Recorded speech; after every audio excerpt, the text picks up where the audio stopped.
అమ్మా పాతాళ కాళిక, నా కుటుంబంతో నేను మా కులదైవం కోవిలికి వెళ్తున్నాను. మా ఇంటిని నువ్వు ఎప్పట్లాగే కనిపెట్టుకుని ఉండాలమ్మా.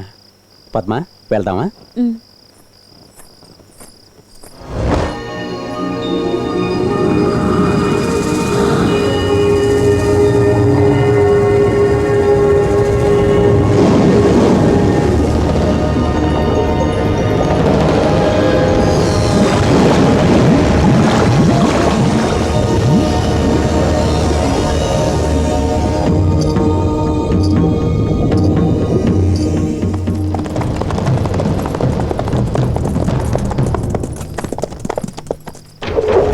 ఈ ఇంటిగాళ్ళోళ్ళు నగానట్రా ఇంట్లో ఉంచి తాళం పెట్టి పొరుగురు వెళ్ళుంటారు.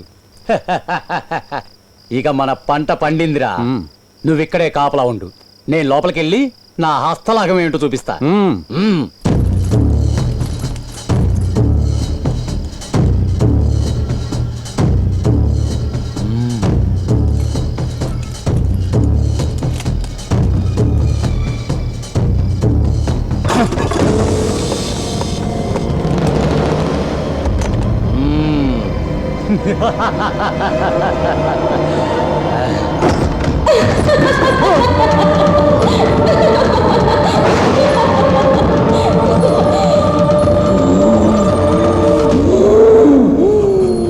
ఏరా, నా సంరక్షణలో ఉండే ఈ సరిహద్దులోనే దోపిడీ చేద్దామనొచ్చావా? కాళిక కాపలా ఉండే ఈ ఊరిలో నా కంటికి కనపడకుండా గాలి కూడా లోనికి చొరబడ్డానికి వీల్లేదురా. మూర్ఖుడా, నేనిప్పుడే వెళ్ళిపోతాను. ధైర్యం ఉంటే తాళం పగలగొట్టిన చేత్తోనే నగల పెట్టని తాకు చూద్దాం.